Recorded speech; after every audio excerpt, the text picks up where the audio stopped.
प्रभु की आराधना के लिए, खुदा के कलाम के लिए है, उसकी महिमा के लिए है। और मैं आपको कहना चाहता हूं, कितने भी फेमस ऑनलाइन प्रीचर्स आ जाएं, हर संडे चर्च जाना न भूलें। आमेन। चाहे कितना भी कोई फेमस प्रीचर हो, मैं आपको कहना चाहता हूं, बुरा मत मानिए, डिजिटल चर्च नाम की कोई चर्च नहीं होती। चर्च वो होती है जहां पर पास्टर खुद अवेलेबल हो, जहां उसका ट्रेन किया हुआ बंदा खड़ा हो। आजकल बहुत सारी जगहों पे ऐसा होता है कि एक बंदा कहीं और बैठा है और कोई और चला रहा है। कहीं अपने पास वाले को डिजिटल चर्च की कोई चर्च नहीं होती। यस, चर्च वो होती है। किसी ने मुझे कहा, पास्टर क्यों डिजिटल चर्च क्यों नहीं होती? मैंने उनसे एक सवाल पूछा, अगर भेड़ को धक्का लगता है, भेड़ कहां जाती है? चरवाहे के पास। चरवाहा तो खड़ा ही नहीं है, कहां जाएगी भेड़? ये बहुत जरूरी है हम सही कलीसियाओं में जाएं और हर रविवार अपने कलीसिया में दिखें। और अगर किसी से नाराजगी भी है, दूर करो, लेकिन चर्च जाने का कल्चर कभी पीछे मत छोड़ो। ये बहुत जरूरी है। किसी ने उस दिन मुझसे पूछा, पास्टर ओल्ड टेस्टामेंट में लोग कब मिलते थे? मैंने उनको कहा, शनिवार शनिवार, सैटरडे सैटरडे। तो बोला, पास्टर हम क्यों संडे को मिलते हैं फिर? हम संडे को इसलिए मिलते हैं क्योंकि रविवार सुबह ही हमारा प्रभु मुर्दों से जिंदा हुआ। He arose from the dead। वो मृतकों में से जी उठा। यस, प्रभु के लिए बजा रहे हो तो अच्छी बजाओ, गो अहेड। यस, संडे के दिन हमारा प्रभु जिंदा हुआ, इसलिए हम हर संडे को उसकी इस याद में मिलते हैं कि आज वही दिन है जिस दिन वो जिंदा हुआ। आमेन। आइए मेरे साथ अपनी बाइबल खोलिए। Open your Bible with me, the book of 2 king chapter 5। मेरे साथ खोलिए दूसरा राजा और उसका 5 अध्याय। और मैं अपनी हिंदी बाइबल में से आपके लिए पढ़ रहा हूं। 5 का 26 वचन। उसने उससे कहा, जब वह पुरुष इधर मुंह फेर कर तुझसे मिलने को अपने रथ पर से उतरा, तब ये पूरा हाल मुझे मालूम था। क्या ये समय चांदी या वस्त्र या जैतून या दाख की बारियां, भेड़ बकरियां, गाय बैल और दास दासी लेने का है? आइए, मैं चाहता हूं आप सब बड़े ध्यान से अब सुने। और अगर आप एक पुराने विश्वासी हैं, प्रभु में आए हुए आपको 10-15 साल हो गए हैं, हो सकता है आपने ये वचन बहुत बार अपने पास्टर से सुना हो, लेकिन मैं जो आज समझाना चाहता हूं, ये एक ऐसा संदेश है जिसमें जीवन और मृत्यु निर्भर है। इसे बहुत सिंसियरली सुने और समझने की कोशिश करें। मैं इसे ऐसे बताऊंगा आज जैसे मैं एक संडे स्कूल में बच्चों को समझाने की कोशिश कर रहा हूं। मैं डिटेल्स में जाके आपको बताऊंगा, क्योंकि मैं चाहता हूं आप में से हर कोई जो आज यहां पर है, हर कोई इस मैसेज को ध्यान से सुने और अपने ऊपर इसे लागू करे। यह बहुत महत्वपूर्ण है।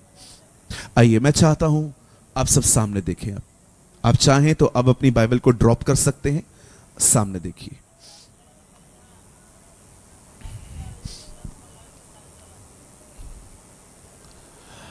हमारी बाइबल में बहुत सारे कोड़ियों का जिक्र है। आप देखते होंगे यीशु की एक सेवकाई थी कि वो कोड़ियों को चंगा करता था। मुझे नहीं पता है आप में से कितने लोग अपने जीवन में कोड़ियों से मिले हैं, लेकिन ऐसे बहुत सारे आश्रम हैं भारत में जहां पर कोढ़ से पीड़ित लोगों को रखा जाता है। और मैं आपको बताना चाहता हूं, ये एक स्किन डिजीज है, ये एक चमड़ी की बीमारी है जिसमें से ब्लड और पस निकलता है। और विश्वास कीजिए, जब वो पस निकलता है, जब वो ब्लड निकलता है, बहुत स्मेल आती है उसमें से। मैं एक आश्रम में लगातार जाता था और ऐसे लोगों के साथ मैं अपना जन्मदिन मनाया करता था। कई साल तक मैंने ऐसा ही किया, और मैं थोड़ा बहुत इस बारे में इसलिए जान पाया कि कोढ़ होता क्या है। जैसे आज आप देखते होंगे कुछ कुछ बीमारियों का कोई इलाज नहीं है। जैसे ही वो बीमारी लग जाती है, लोग अपने दिन गिनना शुरू कर देते हैं। उन्हें पता है इसका इलाज ही नहीं है, सिर्फ परमेश्वर ही चंगा कर सकता है। वैसे ही यीशु के दिनों में कोढ़ भी एक ऐसी बीमारी थी जिसका इलाज बहुत कम सक्सेस जाता था। बाइबल कहती है एक व्यक्ति था, उसका नाम नामान था, एंड ही वॉज लेपर, वो भी एक कोढ़ी था। जो मैं बता रहा हूं ये आपको पूरी तरह से बाइबल में नहीं मिलेगा, लेकिन मैंने ये अपने कॉमन सेंस से भी कुछ चीजें समझाई हैं। एक दिन नामान के घर में एक छोटी सी लड़की थी जो हॉस्टेज के तौर पर रहती थी। हॉस्टेज का मतलब होता है कि ये लोग कहां पर गए और वहां से कुछ लोगों को बंदी बनाकर लेकर आए, और कुछ लोगों को वो लेकर आए। रिसेंटली आपने देखा होगा जब इजराइल पे फिलिस्तीनियों का हमला हुआ तो वो 250 से अधिक लोगों को वो वहां से हॉस्टेज करके लेके गए। मुझे लगता है नामान एक दिन एक लड़ाई में गया होगा, उसे इजराइल के कुछ लोग को बंदी बनाया होगा, और एक दिन उसकी पत्नी ने एक छोटी सी बच्ची को देखा होगा और कहा होगा, she is very beautiful, she is so cute, bring her, इसको अपने हम घर में रखते हैं। और एक लड़की नामान के घर में काम करने लग गई। एक दिन जब वो उसके कपड़े धो रही होगी तो उसने महसूस किया कि कपड़ों में से बदबू आ रही है, स्मेल आ रही है, और उसने अपनी मालकिन से पूछा होगा कि स्वामी के कपड़ों में से बहुत गंदी बदबू आ रही है, और उसे फिर एक्सप्लेन किया गया होगा कि एक्चुअली तेरा स्वामी जो है, जो तेरा बॉस जो है, मेरा हस्बैंड, वो एक कोढ़ी है। जब उस लड़की ने इस बारे में सुना कि जो मेरा बॉस है वो एक कोढ़ी है, तब उस लड़की ने, मैं आपको कहना चाहता हूं, उस लड़की ने उसे बताया कि अगर वो इजराइल जाए तो वहां पर एक भविष्यवक्ता है और वो वहां पर जाके चंगा हो सकता है। मैं आप में से हर एक को बताना चाहता हूं, ये हो सकता है आपके पास भी कोई ऐसी बीमारी है जिसका कोई इलाज नहीं है, या हो सकता है कि आपकी पास बहुत सारे हेल्थ इश्यूज हैं। ये हो सकता है कि आप भी बहुत रफ एंड टफ दिखाई देते हैं नामान की तरह, लेकिन हो सकता है किसी ऐसी बीमारी में है जो हर दिन आपको परेशान और आपको और मौत के करीब ले जा रही है। हो सकता है यहां पर कोई ऐसा पर्सन बैठा हो जिसको डॉक्टरों ने साफ कह दिया है कि नहीं, आप बस जितने दिन हो बस खुश रहो। पर मैं आप में से हर एक को कहना चाहता हूं, एक परमेश्वर है और बाइबल कहती है आप उस पर उम्मीद कर सकते हो, और बाइबल कहती है वो आपको चंगा कर सकता है। मैं आप में से हर एक को कहना चाहता हूं, जो डॉक्टर ने कहा है आप उसकी रिस्पेक्ट करिए, जो किसी और फिजिशियन ने आपको कहा है आप उसकी रिस्पेक्ट करिए, लेकिन मैं आपको बोलना चाहता हूं परमेश्वर का वचन कहता है उसी के मार खाने से हम चंगे होते हैं। मैं आप में से हर एक को कहना चाहता हूं परमेश्वर आपको चंगा कर सकता है। गॉड विल हील यू, प्रभु आपको ठीक करेंगे, और आपको सिर्फ एक काम करना है। चाहे डॉक्टर कुछ भी कहे, फिजिशियन कुछ भी कहे, मैं आपको कहूंगा अपना वचन, अपना विश्वास परमेश्वर के वचन पर रखिए। बहुत सारे जो लोग हैं इन दिनों में, उनका विश्वास एक्चुअली परमेश्वर के वचन पर नहीं है, पास्टर्स पर है। देखिए मैं भी एक पास्टर हूं, पास्टर राजीव भी एक पास्टर है, अंकल रंजीत भी एक पास्टर हैं, यहां और भी बहुत सारे पास्टर्स हैं, लेकिन विश्वास कीजिए आपका भरोसा एक पास्टर पे नहीं होना चाहिए। क्योंकि कई बार क्या होता है कि हम लोग है ना पास्टरों पे बिलीव करते हैं कि यार ये पास्टर ऐसा, वो पास्टर ऐसा। मेरे चर्च के अंदर एक दिन हमने एक वक्ता को बुलाया, एक अच्छे प्रभु के दास को बुलाया, वो आए और मैंने फिर चर्च के लोगों को कहा कि आप में से कोई भी पास्टर से मिलना चाहता है आप मिल सकते हैं। एक लंबी कतार लग गई और पास्टर ने मुझे कहा कि आप मेरे बाजू में खड़े रहो और मुझे बताओ इनके नाम क्या हैं। तो मैं, लोग आ रहे थे तो मैं उनको बता रहा था, ये आंटी का नाम ये है, ये अंकल का नाम ये है, ये दीदी का नाम ये है। तो सामने से एक बहन आ रही थी तो मैंने उनका भी नाम बताया, मैंने कहा पास्टर जी इनका नाम ये है। और वो पास्टर के सामने रो पड़ी। मैं वहीं पर खड़ा था और मैं सोच रहा था ये रो क्यों रही है, इतने साल तो खुश थी कलीसिया में, आज रो रही है। उन्होंने पास्टर के सामने रो रो के बताया, पास्टर जी मुझे टीबी है, पास्टर जी मुझे टीबी है।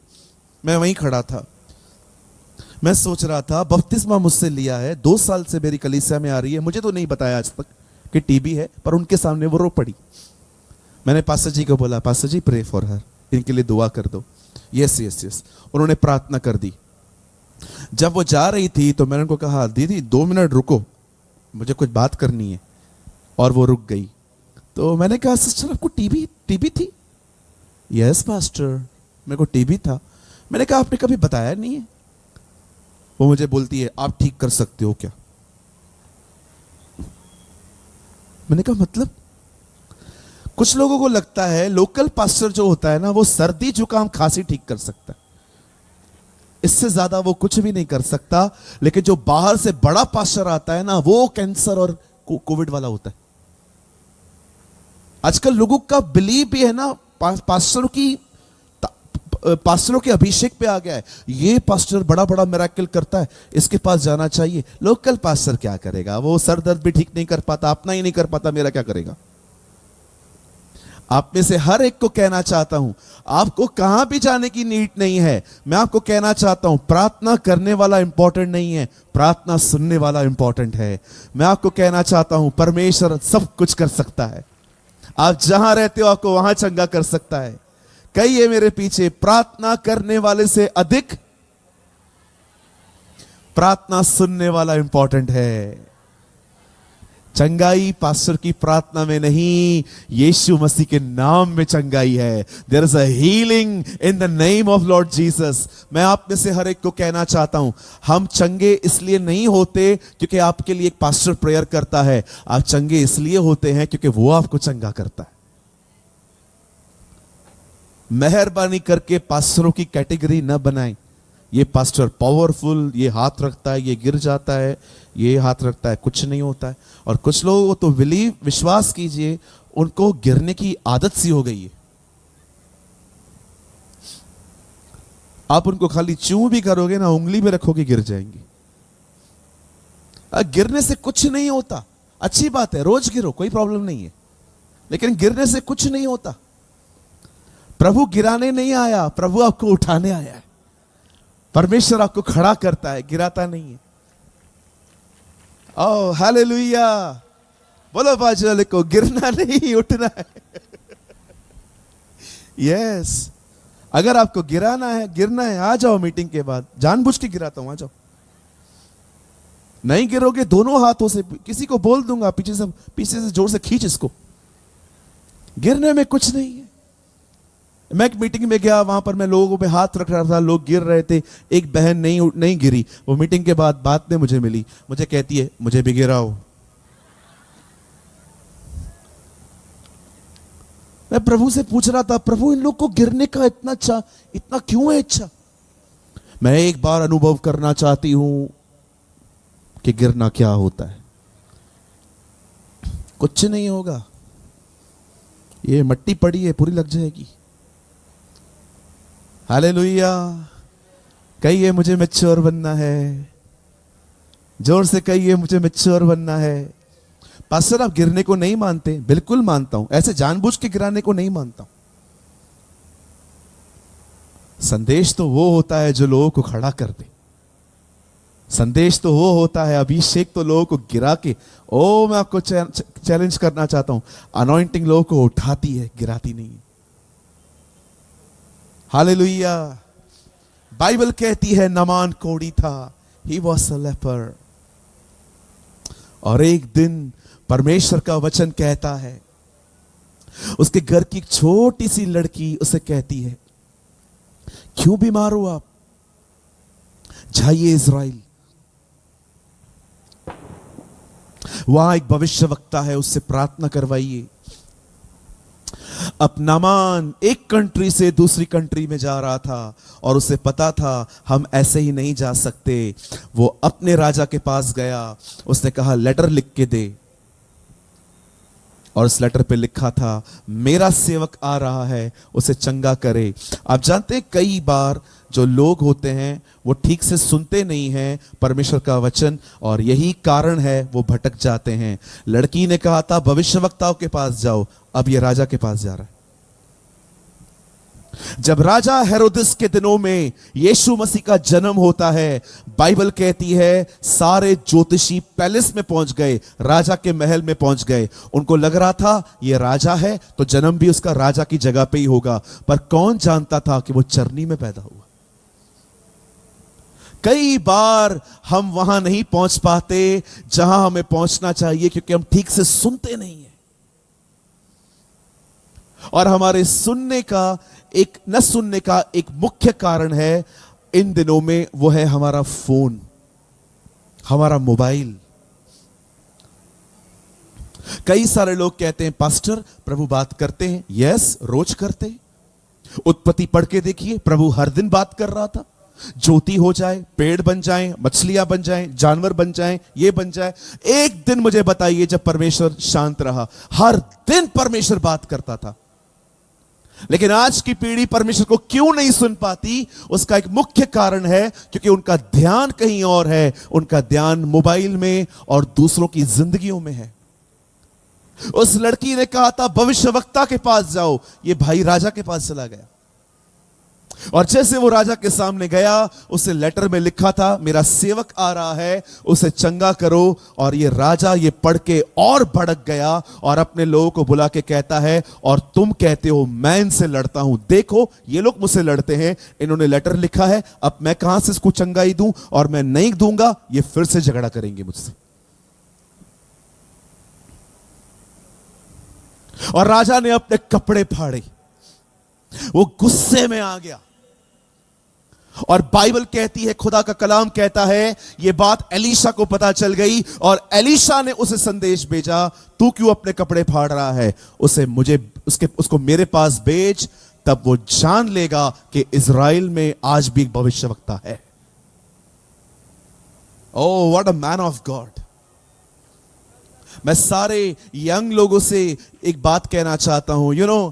इन दिनों में पास्टर राजीव आप लोगों के लिए खूबसूरत योजना बना रहे हैं, स्पेशली यंग लोगों के लिए। वो मुझे कह रहे थे, पास्टर जी हम चाहते हैं कि हम दुमका के जवान बच्चों के साथ हम संगति करें हर महीने। सोचो, एलीशा कोई बूढ़ा व्यक्ति नहीं था इतना, he was a young profit. वो राजा को कहता है तू क्यों रो रहा है, मेरे पास भेज। कितना कॉन्फिडेंट है वो। मैं आप में से भी हर एक को कहना चाहता हूं, जो यंग लोग हैं, इस तरह अपनी जिंदगी जिए, इस तरह।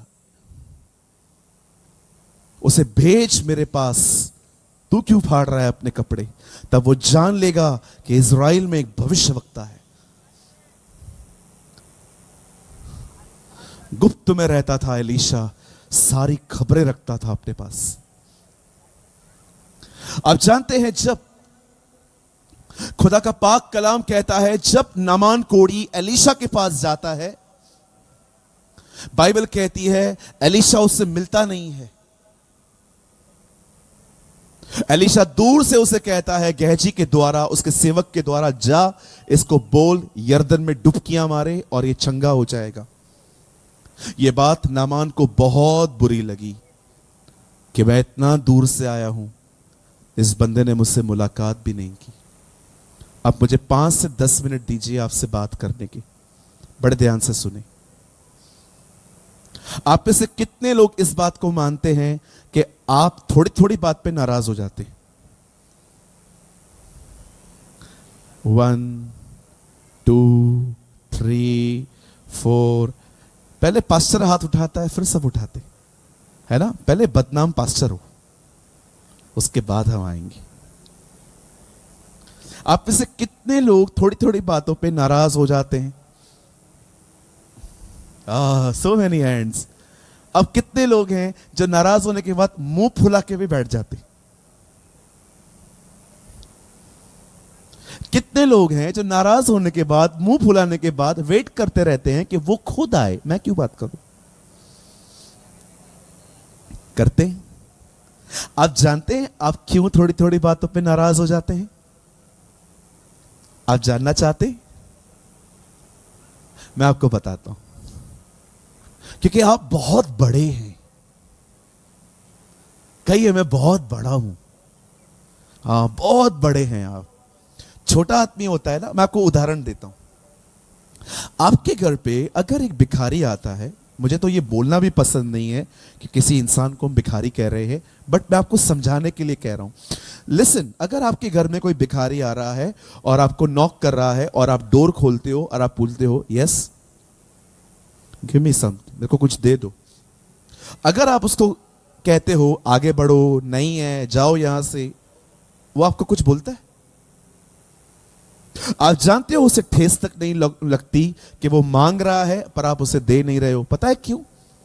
क्योंकि वो सिर्फ बाहर से भिखारी नहीं है, वो अपनी सोच में भी जानता है कि उसके पास कुछ नहीं है, वो है ही नहीं कुछ।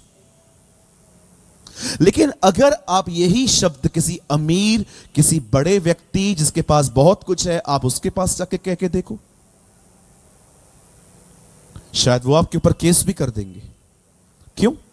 क्योंकि वो कुछ है।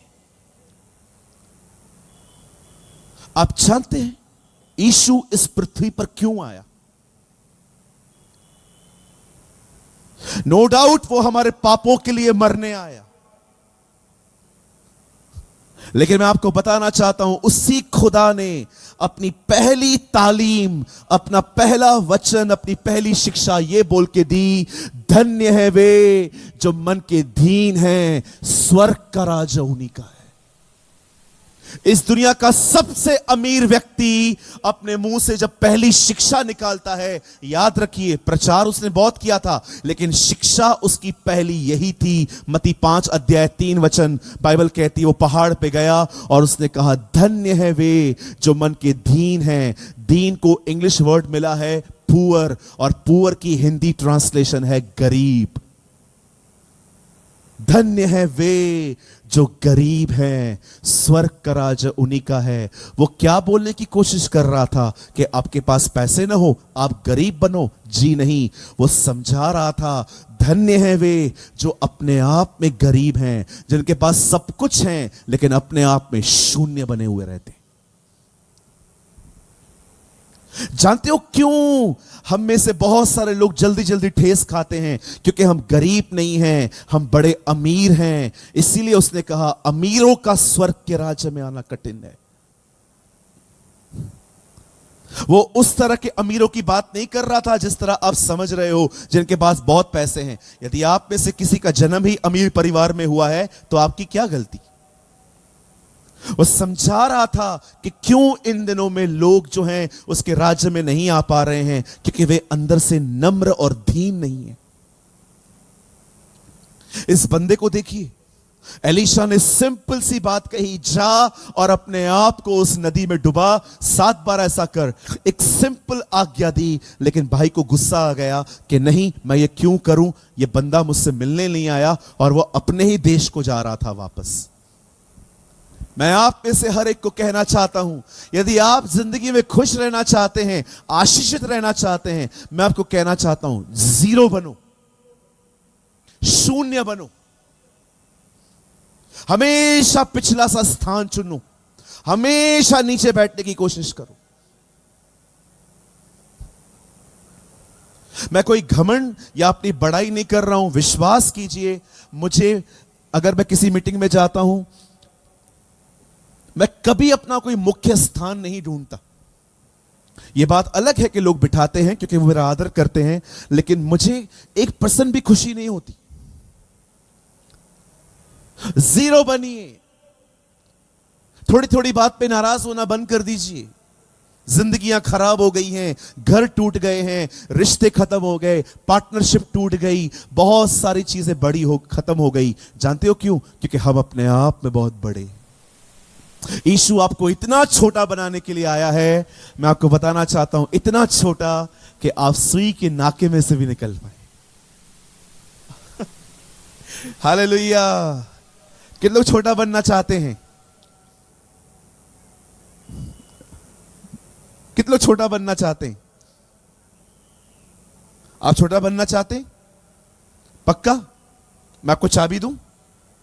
आज से करो, आज से छोटे बन जाओगे।